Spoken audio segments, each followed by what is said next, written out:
Kufanya kazi na Ruto sio makosa. Ruto sio shetani.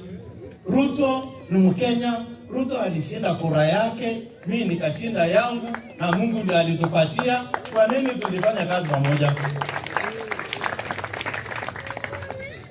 Lakini katika kaunti yangu sitapeleka watu wangu kugoma katika streets kuharibu biashara ya Waislamu ambao ndio wanasaidia hii kaunti, kuharibu biashara ya Wakikuyu wale wameishi na sisi hapa. Hii ushuru tunakula kwa hii kaunti inatoka kwao. Tukienda hii streets, mwaka mmoja kuna mwingine kule aliniambia ati kama ningekuwa governor kama wewe ningedeclare demos katika kaunti ya Turkana. Nyinyi mna support hiyo? Mna support hiyo?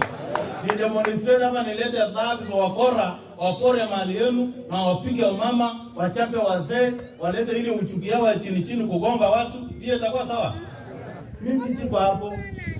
Mimi shida ya Turkana ni mingi. Hata ukiweka kwa hii malori matrela yote yanatokanga dauni, hutaweza kubeba. Mpaka tuvumilie, tufanye biashara, tulipe deni za watu na watu wafanye biashara katika kaunti yetu. Na nitafanya kazi na Mheshimiwa Ruto.